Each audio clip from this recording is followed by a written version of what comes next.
The village of Umwaka was quiet that morning. The sun rose gently over the small mud houses, and farmers prepared to head to their farms before the heat of the day arrived. Inside a modest compound at the edge of the village lived the John family. Papa John was a hard-working farmer. Mama Grace sold vegetables in the local market. Together they struggled to provide for their 3 children. Mary was the eldest at 14 years old. Favor was 12. David, the youngest, was only 8. Despite their poverty, the family was happy. The siblings were especially close. Mary was like a second mother to her younger brother and sister. Favor adored her older sister. Everywhere Mary went, Favor followed. They shared clothes, shared secrets, shared dreams. Nobody could have imagined that one ordinary afternoon would change everything. That morning, their parents prepared to leave for the farm. Before leaving there, pointed at Mary. "Take care of your brother and sister." "I will, Mama," Mary replied confidently. "And don't let them fight." Mary laughed. "I know." After giving their children final instructions, the parents left. The children waved until they disappeared down the dusty road. The morning passed peacefully. Mary swept the compound. Favor washed dishes. David chased grasshoppers around the yard. Everything felt normal. Around noon, the hot sun stood directly above them. The siblings had become hungry. David rubbed his stomach dramatically. "Sister Mary, I'm starving." Favor laughed. "Me too." Mary shook her head. "You people are always hungry." "We haven't eaten since morning," David complained. "Fine, I'll cook." The younger children cheered. Mary walked toward the outdoor kitchen area. Like many village homes, cooking was done outside using firewood. She gathered dry sticks and arranged them beneath a large metal stand. Then she fetched water and poured it into a cooking pot. Soon smoke began rising into the air. The fire struggled to catch properly. Mary squatted beside it and blew gently. Smoke filled her face. She coughed and wiped her eyes. Behind her, Favor watched carefully. She wanted to help. She always wanted to help her sister. "Sister Mary, should I bring more firewood?" "No, the fire is fine." A few minutes later, the water inside the pot began boiling. Steam rose from the top. Mary continued blowing the fire. She wanted the meal ready quickly before their parents returned. Favor glanced at the pot. In her young mind, she thought she could help speed things up. Without saying anything, she stepped forward. She reached for the handles of the pot. The moment her bare hands touched the hot metal, a sharp pain shot through her fingers. "Ah!" Instinctively, she jerked backward. The pot slipped. Time seemed to slow. The boiling water tipped forward. The contents flew through the air, straight toward Mary. For one terrible second, nobody moved. Then, "Ah!" Mary's scream tore through the village. The boiling water struck the right side of her face. She fell backward instantly, rolling on the ground, screaming, crying, begging for help. The skin on her face burned immediately. Favor stood frozen. Her eyes widened with horror. The empty pot rolled across the ground with a metallic clang. For a moment she could not move, and she could not breathe. She could not even think. Then reality struck. "Sister Mary!" She rushed toward her. "I'm sorry. I'm sorry. I didn't mean it." Mary continued screaming in agony. Neighbors heard the commotion and came running. Women dropped what they were doing. Men abandoned their work. Within minutes, the compound was crowded. "Oh, God! What happened? Get water! Call somebody!" The entire village erupted into panic. An elderly woman pushed through the crowd. She quickly assessed the situation. "We must take her to the clinic immediately." Two men carefully lifted Mary. Her cries broke everyone's hearts. Even some of the adults began crying. Favor followed behind them barefoot. Tears streamed endlessly down her face. She kept repeating the same words. I'm sorry. I'm sorry. I'm sorry. Nobody knew how to comfort her, because nobody knew if Mary would ever be the same again. By the time her parents returned from the farm, the entire village was already talking about the tragedy. Their mother collapsed upon seeing her. Their father wept openly. Days later, Mary survived, but the burn left a permanent scar running across the right side of her face. Nothing would ever be the same again. And deep inside, two little girls began carrying wounds that would follow them into adulthood. One carried a scar, the other carried guilt. Neither knew which was heavier. As the years rolled by, the accident became something nobody talked about anymore, at least not openly. The family moved forward. Life continued. The scar became part of Mary's face, and the guilt became part of Favor's heart. But beneath the surface, something dangerous was growing. A quiet resentment, a silent pain, a feeling Mary never fully dealt with. She still loved her sister. She still protected her. She still smiled around her. But sometimes, late at night, she found herself staring into the mirror and asking one painful question. What would my life have been like if that accident had never happened? At first, it was only curiosity. Then it became sadness. And eventually, it began turning into something far more dangerous. 3 years had passed since Mary finished school. Life had not turned out the way she had hoped. At 26, she was hardworking, respectful, and known throughout the community for her kindness. She assisted her mother in the market and helped support the family whenever she could. Yet whenever people looked at her, the first thing they noticed was not her kindness, and it was the scar. The scar had become a wall standing between Mary and the life she dreamed of. Over the years, several men had approached her. Some complimented her. Some promised marriage. Some even introduced her to their families. But somehow the relationships never lasted. One man suddenly stopped calling. Another became engaged to someone else. One afternoon, a young man named James began visiting their compound. He was handsome, educated, and seemed genuinely interested in Mary. For weeks they talked. They laughed together. For the first time in years, Mary felt hopeful. Maybe someone was finally seeing beyond her scar. Maybe God had answered her prayers. One evening she sat outside with Favor. A smile played on her lips. "You seem happy these days," Favor teased. Mary blushed. "It's nothing." "It's James, isn't it?" Mary laughed. "Maybe." Favor hugged her. "I'm happy for you." And she truly meant it. But happiness can be fragile. A week later, Mary overheard a conversation she was never supposed to hear. James stood with two friends near a shop. One of them asked him, "So when are you marrying that girl?" James laughed. "Marry her." "Then why are you always with her?" His answer shattered Mary's heart. "She's nice company, but let's be realistic. My family will never accept a wife with a face like that." The men laughed. Mary felt her world collapse. Her chest tightened, her eyes burned with tears. Without saying a word, she turned and walked away. That night she locked herself in her room. Nobody could comfort her. Nobody.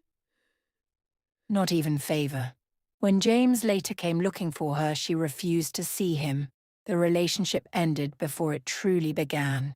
Every rejection left a fresh wound. Every disappointment added to the bitterness already growing inside her heart. Meanwhile, Favor's life seemed blessed. At 24, she had become one of the most admired young women in their community. She was beautiful, cheerful, and easy to love. Men constantly sought her attention. Women admired her. Although Favor never bragged about her beauty, Mary could not help noticing the difference in how the world treated them. One Saturday afternoon, Favor returned home looking unusually excited. She practically ran into the sitting room. "Mama! Papa! David!" Sister Mary, everyone turned toward her. Her face glowed with happiness. "What is it?" Mama David asked. Favor covered her mouth and laughed. "I have good news," Papa smiled. "Tell us before you burst with excitement." Favor stretched out her left hand. A sparkling ring sat on her finger. For a moment nobody spoke, then their mother screamed. "Jesus!" She jumped to her feet. Their father nearly dropped the newspaper he was holding. David shouted excitedly, "You're engaged?" Favor nodded. Tears filled her eyes. "Yes!" The room exploded with celebration. Mama hugged her tightly. Papa thanked God repeatedly. David danced around the room. Everyone was overjoyed. Everyone except Mary. She stood quietly in the corner, forcing a smile, clapping her hands, pretending to be happy. Inside, something was breaking. The happiness she saw on Favor's face reminded her of everything she had lost, everything she had never experienced, everything she feared she might never have. Favor suddenly turned toward her. "Sister!" She rushed over and hugged Mary. "He proposed!" Mary forced herself to smile. "Congratulations. You are happy for me, right?" For a brief second, Mary hesitated. Then she nodded. "Of course." But the smile never reached her eyes. That evening, the family celebrated late into the night. The groom-to-be, Daniel, visited with gifts and drinks. He was kind, respectful, and successful. The type of man many women prayed for. As Mary watched him and Favor laughing together, a painful thought entered her mind. Why couldn't I be this lucky? The thought lingered, refusing to leave. Weeks passed. Wedding preparations began immediately. The entire family became busy. Tailors visited frequently. Invitation cards were printed. Relatives called daily. The compound was filled with excitement. Favor included Mary in every decision. She genuinely wanted her sister by her side. "Which fabric do you prefer? What hairstyle should I use? What do you think about the cake design?" Mary answered politely. But every conversation felt like salt being rubbed into an open wound. One evening, she sat alone outside while listening to laughter from inside the house. Favor and their mother were discussing wedding plans. The sound irritated her, for reasons she couldn't explain. She looked up at the dark sky. Memories flooded her mind.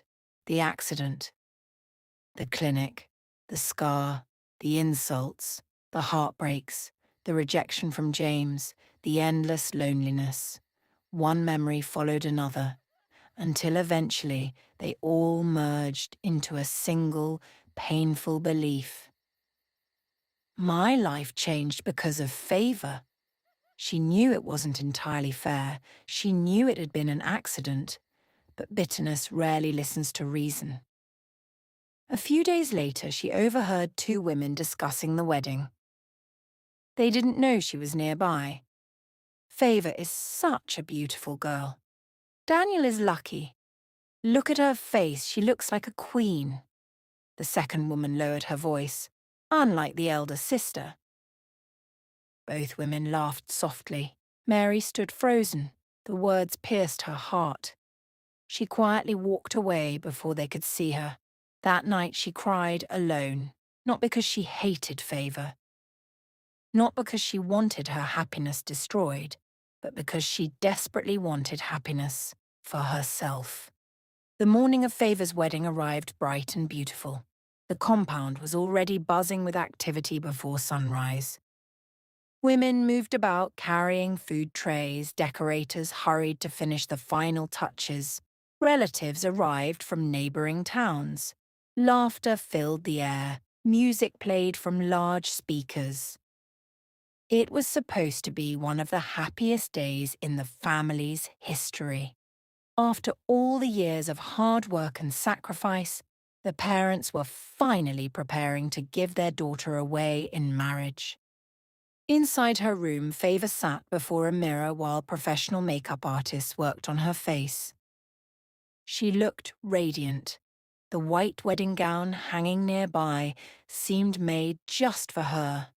Every few minutes she smiled at her reflection and shook her head in disbelief. "I can't believe this day is finally here." Her bridesmaids laughed. "Daniel won't survive when he sees you." The room erupted with laughter. Meanwhile, across the hallway, Mary sat alone on her bed. The sound of celebration drifted through her window. Each laugh felt like a needle. Each song felt like mockery. She stared at her reflection. The scar stared back, as it always did. Her thoughts wandered. Her eyes slowly filled with tears. Why did my life have to turn out this way? She wiped her face, but the tears kept coming. She calmly walked to Favour's room. The makeup artists had not finished yet, but she already looked stunning. For a moment, Mary simply stared. The sight made her chest tighten. Favour smiled warmly. "There you are." Mary forced a smile. "You look beautiful." "Thank you." Favour sat beside her. For a few seconds, neither spoke. Then Favour gently held her hand. "I can't believe I'm getting married. It feels surreal." Mary nodded. "I'm happy for you. Yours will come soonest," Favour said with smiles. Mary forced another smile. "Okay." Mary fixed her eyes on her sister. Unable to control the vile thoughts roaming in her chest, she possessively left the room. Outside, someone shouted excitedly, "The groom's convoy will soon be here." Cheers erupted throughout the compound. The ceremony would begin soon. Everyone rushed about happily. Nobody noticed Mary quietly walking toward the outdoor kitchen area. Large pots of food were still being prepared. One of them contained freshly boiled water. Steam rose from its surface. Mary stopped, her eyes fixed on it. Her heart pounded loudly. A voice inside her begged her to walk away. To stop, to think, to remember the sister who had spent years apologizing, the sister who still loved her, the sister who had never intentionally harmed her. But another voice was louder. A voice filled with anger, a voice fueled by years of bitterness. Without fully thinking, Mary picked up a metal container. She dipped it into the boiling water. Her hands trembled, her heart raced. Even then she could still have stopped. Even then she could still have turned back. But pain had clouded her judgment. Step by step she walked toward Favour's room. The hallway was empty. Everyone was busy preparing for the ceremony. Mary reached the door. Inside, Favour stood alone. The makeup artists had stepped out briefly. The bridesmaids had gone out to take a group picture. She was admiring herself in the mirror, smiling, dreaming about the future, completely unaware of what was about to happen. Mary stood behind her. For several seconds, neither spoke. Favour noticed her reflection in the mirror and smiled. "Sister, what do you think?" The smile, the happiness, the excitement, everything Mary had spent years longing for. Something inside her finally snapped. Before reason could return, before conscience could intervene, before she could think about the consequences. Mary lifted the container and threw the boiling water. The moment the boiling water hit Favour's face, time seemed to stop. Her horrifying scream echoed throughout the compound. "Ah!" The sound sent fear through everyone present. Bridesmaids dropped what they were carrying. Relatives rushed toward the room. Within seconds, dozens of people crowded the doorway. The scene before them was unbelievable. Favor lay on the floor, writhing in agony. Steam still rose from parts of her wedding gown. Her makeup had mixed with tears. Her skin was already beginning to redden from the burns. Beside her stood Mary, frozen, shocked, terrified. The metal bowl lay on the floor. Nobody needed an explanation. Everyone understood what had happened. Their mother pushed through the crowd. The moment she saw Favor on the floor, she let out a cry that silenced the room. "My God!" she collapsed beside Favor. "My daughter! My daughter!" Their father arrived moments later. The sight before him made his knees weak. David was the first person to react. "Get a vehicle!" The command snapped everyone back to reality. Several men rushed outside, others grabbed towels and water. The bridesmaids tried desperately to comfort Favor, but her screams continued. Every cry pierced Mary's heart. The anger that had consumed her only moments earlier vanished completely. Reality returned, and with it came overwhelming horror. Mary stared at her trembling hands. "What have I done?" The words slipped from her lips. Nobody answered. Nobody could, because there was no answer. Nothing could explain what had just happened. Nothing could undo it. A vehicle finally arrived. Several people carefully carried Favor outside. She screamed again. The sound echoed through the compound. Guests openly cried. Some women covered their mouths in shock. Others shook their heads in disbelief. The wedding celebration had become a nightmare. Within minutes, the vehicle sped towards the hospital. Their mother climbed in beside her daughter. David and their father followed. Broken. Completely broken. One daughter was fighting unbearable pain.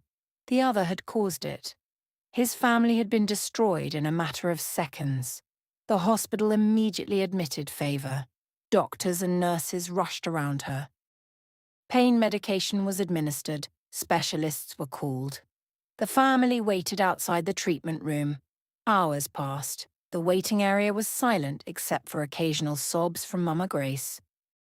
Nobody wanted to speak. Nobody knew what to say. Finally, a doctor emerged. The family jumped to their feet. "Doctor, how is she?" The doctor removed his glasses. "The burns are serious." Mama Grace burst into tears. "But she is stable." A small wave of relief swept through the family. At least she was alive. But the doctor's next words brought fresh pain. "There will likely be permanent scarring." The hallway became silent. Permanent scarring. The exact same words the family had heard years ago after Mary's accident. History had repeated itself, only this time, it wasn't an accident. Meanwhile, back at the family compound, news spread quickly. Neighbors gathered outside. Whispers filled the streets. The story traveled from house to house. By noon, nearly everyone in the community knew. People couldn't believe it. 2 sisters, 1 childhood accident, 1 wedding day attack. It sounded like something from a tragic film. Yet it was real. Very real. Mary sat alone inside the empty sitting room. The wedding decorations still hung outside. The food remained untouched. The music system stood silent. Everything prepared for celebration now felt like evidence of a disaster. She buried her face in her hands. The screams wouldn't leave her mind, no matter how hard she tried. She could still hear Favor crying, still see the terror in her eyes, still feel the weight of what she had done. For years she had imagined revenge would bring satisfaction, peace, justice. Instead, she felt worse than ever, far worse. As evening approached, a police pickup entered the compound. Several officers stepped out. Witnesses had already given statements. The attack had happened in front of dozens of people. There was no confusion about what occurred. One officer entered the house. Mary slowly looked up. She already knew why they had come. The officer approached her. "Mary John." She nodded weakly. "Yes." "You are under arrest for causing grievous bodily harm." The words struck her like a hammer. Even though she expected them, hearing them spoken aloud made everything feel real. One officer produced handcuffs. Mary stared at them. For a moment, tears blurred her vision. Then she quietly stretched out her hands. The metal cuffs clicked shut. The sound echoed through the room. It sounded final, like the closing of a door she could never reopen. Outside, neighbors watched silently. Some looked angry, others looked sad. A few simply shook their heads. No one celebrated her arrest, because everyone understood that this was not just a crime. It was a family tragedy. As the officers escorted her toward the vehicle, Mary turned one last time.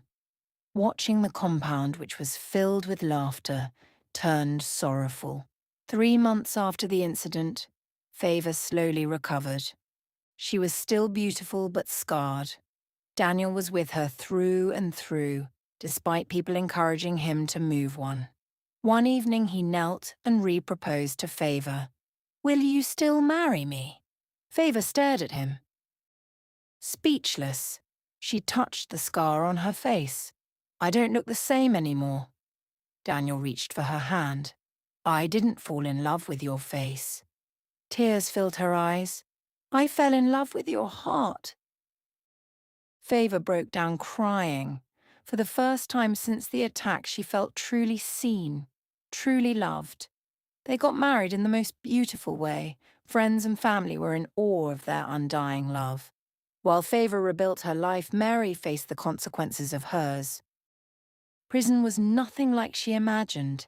Every day felt heavy. Every night brought memories, memories of Favor screaming, memories of the wedding, memories of her parents' tears. The bitterness that had once fueled her was gone. In its place remained only regret. Revenge never heals old wounds. It creates new ones.